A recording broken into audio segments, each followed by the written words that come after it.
Hi everyone, today Game 7 was played in World Chess Championship and the game didn't disappoint us at all. Jan was white and Dink was black. Let's jump into the game. Jan started with e4 and first surprise already on move 1, e6, so-called French defense by Dink. d4, d5, and here after this the main moves are knight to c3, bishop here, e5. This is so-called win our variation, and after this we take here.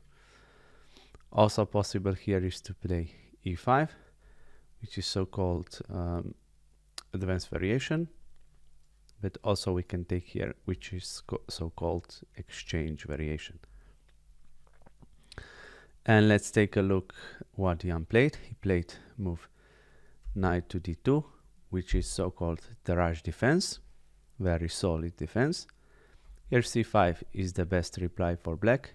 Even Daniel Naroditsky in his commentating, when he was commentating, he said that this c5 is the best reply for black, and that for white is hard to find good reply for this move, or that it's hard to break his defense.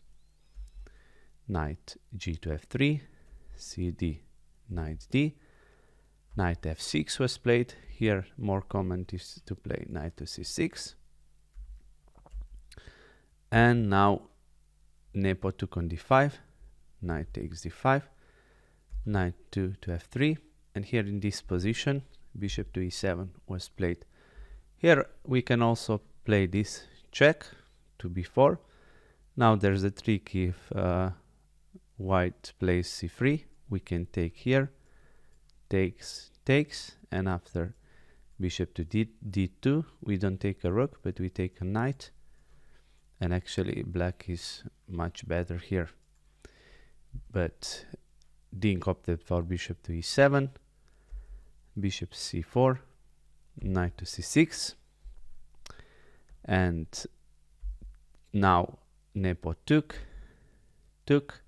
So as you can see, black has 3 pawn islands, but he has open b file, and also this bishop will come to b7, and it will be strong bishop, or light squared bishop, because in French defense this bishop is often bad bishop. Castle, castle, queen to e2, bishop b7, and bishop to d3. This move actually was novelty. In one of the game, knight to e5 was played, queen c7, bishop to d2, bishop d6, f4 and c5. Actually this was game from 1987, and Dink at press conference said that he didn't know this game, but Jan opted for bishop to d3, queen to c7, and queen to e4. This was the point of bishop to d3, to create this strong battery and to checkmate black on h7. Now here we have a couple of options, either to play g6, but Dink opted for knight to f6, queen h4, c5, bishop to f4, we attack the queen. Now Dink goes for queen to b6, knight to e5, rook a to d8 was played, and rook a to e1, g6. Now we are defending against this strong threat. Bishop to g5, interesting move, but knight to g4 was more tempting. Knight d5, bishop here, and f6, and the game continues. But Jan played this move. Now Dink found strong reply by playing rook to d4, queen to h3, queen to c7, Now queen returns here to c7, and also we are threatening to play c4 in this position, so that was the point.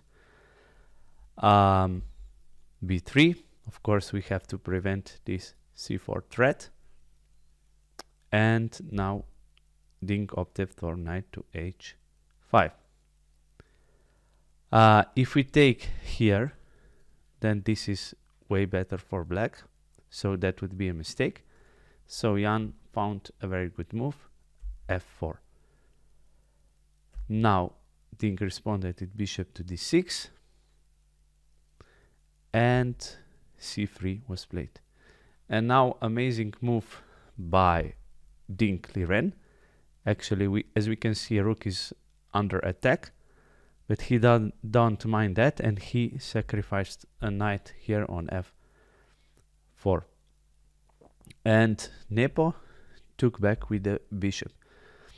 But here is very nice line. If he would take with rook, bishop to e5, and now we take here on g6, sacrifice a whole bishop. So what's the point of this? Of course, we are threatening checkmate here. If we take with this pawn, then this is disaster for black. So we need to take with h pawn. But after this, we can take the rook, cd. And let's say if in this position, black takes on f4, now bishop to f6 is actually checkmate very soon.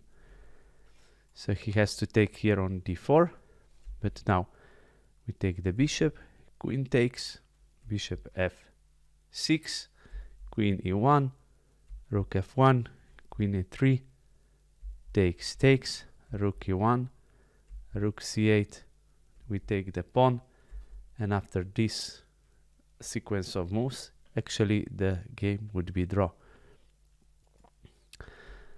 Okay, let's return to our game. So here he took with the bishop, but now Ding sacrificed a rook. Rook takes, now we take the knight, and black has actually excellent compensation for the exchange. We have a pawn and two very active bishops looking down the white's king.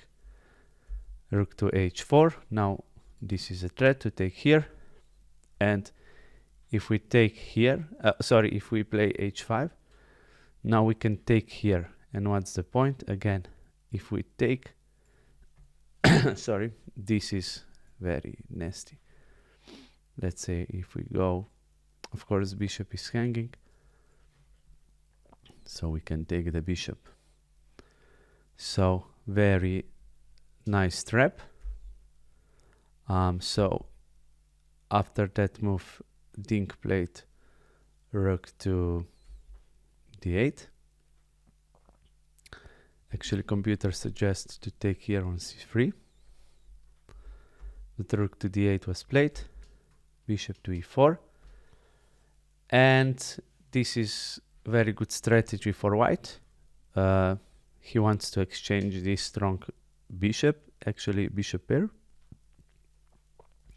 and now there was very interesting move to play bishop to a6 and try not to exchange this bishop. That actually would be the best move, but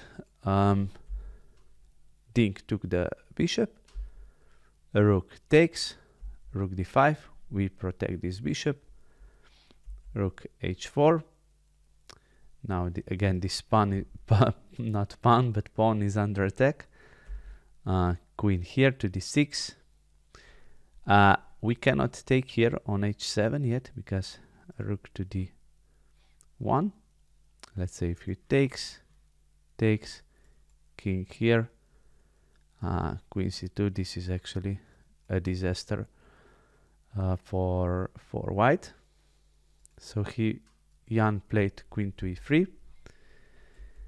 h5, g3, bishop to f6, rook c4, And here Dink Liren already was low on time, and he played a very committal move or very risky move, h4, sacrificing this pawn and also opening h-file. So Jan took, and now the first mistake, rook to d2. The plan here was, or the better move would be by playing bishop to e5, queen f2, and now rook here to d2, rook e2, and rook to d3. Also here, if we take this pawn, now this is actually a checkmate. Takes, and queen to g3, rook here, and checkmate. So very tricky moves, but Dink blundered with rook to d2, now rook e2, and again he had opportunity to go here and defend this c5 pawn, but he was very low on time. I think he had less than a minute, and there's no increment for first 40 moves, so he played move rook to d3. But this is huge blunder, because now Jan took on c5, rook to d1, king to g2, queen d3, rook f2, king g7, another mistake. Now we just double these rooks, and after this move I think either Dink flagged or he resigned, because after takes takes, this is hopeless for black. So yeah, very interesting. Again, decisive game. Pity for Dink, but that because he played great opening, great game, and he blundered in time pressure. So that was probably very not good for him. But Jan, I think we really need to praise Jan, because he kept his nerves, you know. He didn't collapse, and he was waiting for his opportunities and was actually quite ruthless in his approach, especially in the endgame. So guys, thank you everyone for watching, and please like, share and subscribe, and I'll see you soon in the next video. Bye.